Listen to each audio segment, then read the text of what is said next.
با درود با یک شما بینندگان گرامی، چون همیشه در صبح بر وقت شما عزیزان را به تماشای نوید بامدادی دعوت میکنیم که خبرهای تاجیکستان و جهان را به سهم شما میرساند. در پراگ همین حال ساعت رسو 7 است. در آغاز از وضع باد و هوا میگوییم. خب در پراگ برای امروز هوای بارانی پیش بینی شده است. انتظار میرود که گرمی 18 درجه را تشکیل بدهد. در مسکو هوای ابری و 7 درجه گرمی در نظر است. در دوشنبه هوا آفتابی است و حرارت به 34 درجه میرسد. پسر محمد علی حید، یکی از اعضای زندانی حزب در تاجیکستان ممنوع نهضت اسلامی، در مشورت سالانه سازمان امنیت و همکاری اروپا درباره حقوق انسان در شهر ورشو با مراجعت به کشورهای عضو خواست در رهایی پدرش مساعدت کنند. فیروز محمد علی روز 21 سپتامبر در یکی از نشست‌های مشورت گفت بازداشت و محاکمه پدرش با قانون‌شکنی‌های زیاد صورت گرفته است و گروه سازمان ملل هم به این خلاصه رسیده و از حکومت تاجیکستان خواسته است که او را رها کنند. اما به گفته فیروز محمد علی، مقامات تاجیکستان به جای اجرای تعهدات خود برای رعایت حقوق و آزادی‌های انسان از هر راهی به پدر من فشار می‌آورند تا از طریق تلویزیون به ضد هم عقیده‌هایش اظهارات بدهد. ولی هنوز پیش از این سخنرانی شریف قربانزاده، نماینده از دادستانی کل تاجیکستان، ضمن صحبت با رادیو آزادی ادعاها درباره بدرفتاری با محمد علی حید را رد کرد. محمد علی حید 62 ساله عضو ریاست حزب نهضت اسلامی را سال 2015 با گناه دست داشتن در حادثه‌ای که مقامات آن را آشوب نافرجام به رهبری عبدالحلیم نظرزاده، معاون سابق وزیر دفاع مینامند، به حبس 1 عمری محکوم کردند. این واقعه در ماه سپتامبر سال 2015 رخ داده است. بعد این با حکم دادگاه عالی سازمان را افراطی و تروریستی نامیده فعالیتش را قطع کردند. مقامات گفتند دلیل‌های ثابت دارند که حزب در تحریزی و برانگیختن آشوب دست داشت، اما رهبران حزب اکنون که ممنوع است و در اروپا به سر میبرند میگویند این ادعا اساس ندارد و مقامات با این اتهام حزب مخالف را از کشور رانده اعضای ارشد آن را زندانی کردند. 4 بانک تاجیکستان به نظام انتقال فوری سبربانک بانک دولتی روسیه پیوستند. انتقال پول از روسیه یکی از خدمات پردرآمد بانک در تاجیکستان به شمار می رود. در حالی که بانک ملی تاجیکستان طلبات را نسبت به سیستم های معمولی انتقال پول سخت‌تر می کند و بسیاری از بانک ها در پرداخت پول فرستاده مهاجران در منطقه های کشور عاجز ماندند، بانک های تازه تأسیس کامرس بانک تاجیکستان و اسپیتامین بانک فعال به نظر می رسند. اینک آنها به شیوه نوی انتقال پول از روسیه پیوست شدند. کامرس بانک تاجیکستان سال 2016 در زمینه تشکیلات قرضی مظفریت تأسیس یافت و جمشید نور محمدزاده رئیس بانک ملی گفته بود که مؤسس آن شرکت فروز است. یوگنیا صفونووا مسئول دفتر سبربانک دیروز به رادیو آزادی گفت مشتریان سبربانک با کارت ها و صورت حساب های 4 بانک تاجیکستان می توانند پول بفرستند. حالا مشتریان به واسطه نرم افزار موبیل سبربانک با اسپیتامین بانک، کامرس بانک تاجیکستان و تشکیلات قرضی دوشنبه سیتی می توانند پول انتقال بدهند. در آغاز ماه اکتبر امسال بانک اسخطه تاجیکستان هم به این خدمات بانک روسیه میپیوندد افزود او. به قول صفونووا حق انتقال پول توسط این سیستم 1% از حجم پول فرستاده را تشکیل میدهد. مشتریان حق دارند در یک وقت به تاجیکستان تا 50,000 روبل فرستند.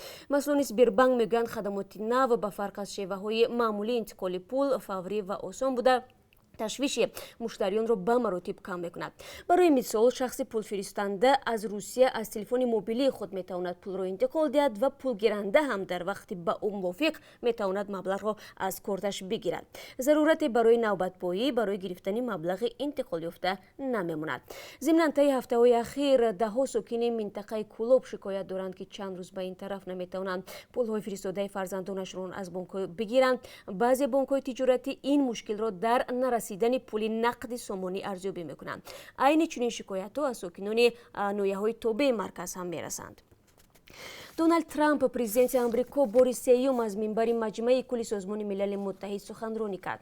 دیروز پرزیدنت آمریکا از منبر مجمع کل سازمان ملل متحد در نیویورک سیاست کشورش در قبال ایران را حمایت نمود و از دیگر کشورها دعوت کرد که ضد تهران عمل کرده خونریزی‌های ایران را مبلغ گذاری نکنند. ترامپ گفت یکی از تهدیدهای بزرگترین امنیتی که در مقابل کشورهای صلح و دوست قرار دارد رژیم سرکوبگر ایران است. ترامپ در سخنرانی خود تحولات سیاسی بعد انقلاب اسلامی ایران را 40 ساله ناکامی نامید و از رهبران این کشور دعوت کرد که بالاخره منفعت مردم را در اولویت قرار دهید و تهدید کرد که اگر رفتاری تهدید آمیز ایران تغییر نیابد تحریم ها شدیدتر می شوند. رئیس جمهوری آمریکا گفت رهبران ایران درگیر جنگ های فاجعه بار در سوریه و یمن هستند. وضع در منطقه بعد حوادث 14 سپتامبر پرشدت شد. آمریکا، عربستان سعودی و اروپای غربی ایران را در حمله به مؤسسه‌های نفتی عربستان سعودی متهم کردند، ولی ایران این اتهامات را رد می‌کند. بعد در سال گذشته از سوزش هسته‌ای قدرت‌های جهانی با ایران بیرون شدن آمریکا، روابط دو کشور پرتنش شد. آمریکا دوباره تحریم‌ها نسبت اقتصادی ایران را برقرار کرد و در پاسخ ایران گفت که عهده‌داری‌های خود را بر اساس سوزش هسته‌ای کاهش می‌دهد. ضمن نشست سازمان ملل روز 24 سپتامبر آغاز شده 6 روز دوام می‌یابد. در آن رهبران و نخست وزیران و وزیران امور خارجه 10 کشور جهان اشتراک دارند. در اجلاس 74 مجمع عمومی سازمان ملل متحد تاجیکستان را قای رسولزاده نخست وزیر کشور نمایندگی میکند. موضوع صحبت قای رسولزاده در این نشست معلوم نیست. مقامات در این باره تفصیلات ندادند، ولی در گذشته نمایندگان تاجیکستان اساساً درباره تغییر اقلیم و افراطگرایی و تروریسم صحبت کردند. بعد از 2 روز اظهارات مقام بلندپایه آمریکایی درباره همکاری‌های چین و کشورهای آسیای مرکزی و وضعیت اویغورها، پکین هم پاسخ داد و از آمریکا خواست در تلاش تفرقه اندازی نباشد. در این باره گن شوان، سخنگوی وزارت امور خارجه چین، روز 24 سپتامبر در نشست مطبوعاتی در پکین اظهارات داد. مایک پامپئو، کاتب دولتی آمریکا، روز 22 سپتامبر در نشست 35+1 یا همایش وزیران امور خارجه آسیای مرکزی و آمریکا در نیویورک از آن خواست که با چین نزدیک نشوند.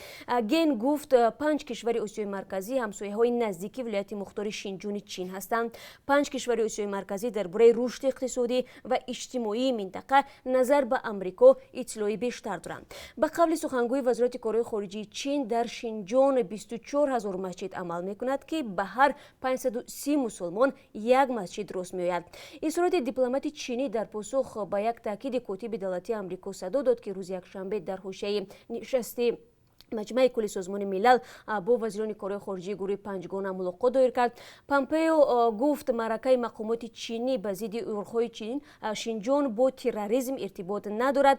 این یک کوشش از بین بردن اعتقاد و فرهنگ مسلمانان این کشور است، گفت پامپئو و افزود ما از تمام کشورها دعوت میکنیم که به تقاضاهای چین درباره استرداد اویغورها مقاومت نشان بدهند. حقوقشناسان امکان حمایه نفری را جستجو دارند که می‌خواهد شخصاً در جلسه کمیته اکتشافی کنگره درباره مذاکرات پرزیدنت آمریکا دونالد ترامپ و رهبر اوکراین ولادیمیر زلنسکی معلومات بدهد. این در حالی است که نانسی پلوسی، پیشوای حزب دموکرات در مجلس نمایندگان کنگره، اعلام کرد که در رابطه با این مذاکرات تحقیق رسمی آغاز نموده است که می‌تواند با برکناری رئیس جمهوری آمریکا انجام یابد.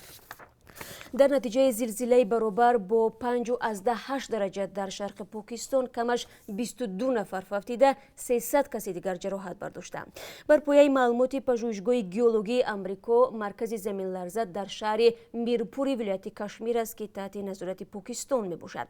منصبداران ولایت کشمیر پاکستان میگویند بر اثر زمین لرزه اساساً زنان و کودکان به هلاکت رسیدند.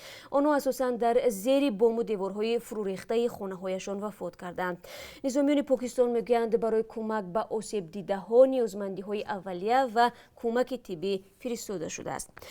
پرزیدنت ترکمنستان قربانگلی بردی محمدов با امضای یک فرمان 868 محبوس را عفو کرد. در این باره خبرگزاری دولتی ترکمنستان روز 23 سپتامبر اطلاع داد.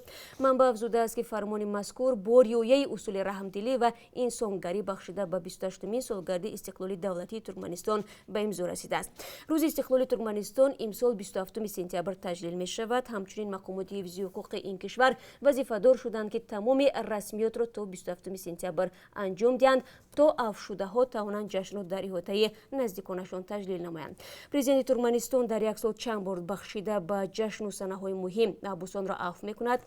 ماه مارت سال 2019 نیز بخشیده به عید نوروز 2028 زندانی عفو گشته بودند، ولی این عفو به محبوسان سیاسی دخل ندارند. برمیگردیم به خبرهای تاجیکستان.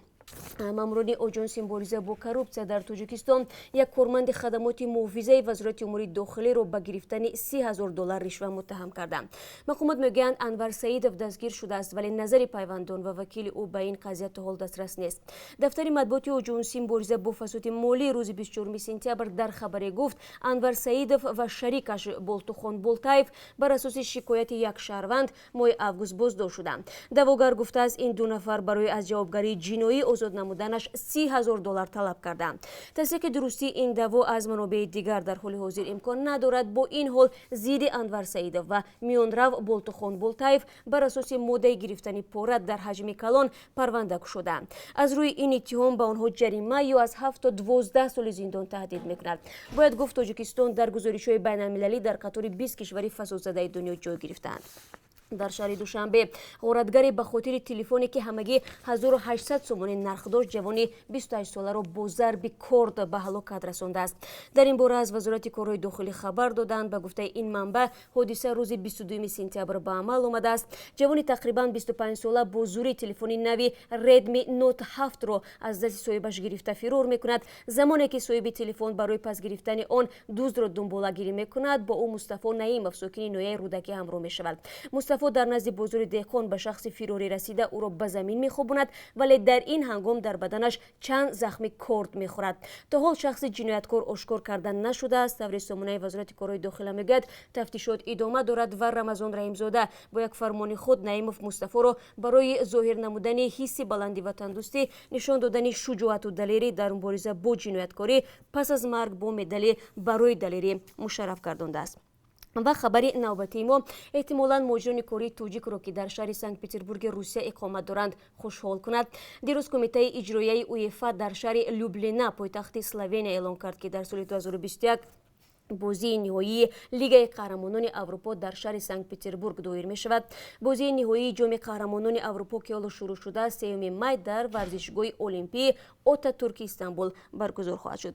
ва бинандагони азиз, ҳоло аз корби асъори хориҷӣ барои имрӯз мегӯем ки аз тарафи Бонки Миллӣ таъин шудааст. $1 сомониву 69 дирам аст, 1 евро баробар аст ба 10 сомониву 67 дирам ва 1000 рубли русӣ 151 сомониву 50 дирам арзиш дорад, яъне нисбат ба рӯзи гузашта баландтар аст. хуб, бинандагони азиз, бо сипос аз ҳамроҳии якояки шумо дар ин субҳи барвақт чанд хабаре буд ки ба саҳми шумо расондам аз Тоҷикистону ҷаҳон ва бо хабарҳои бештар шуморо дар давоми рӯз интизор хоҳам буд. рӯзи бо барорӣ дошта бошед. ташаккур барои ҳамроҳӣ.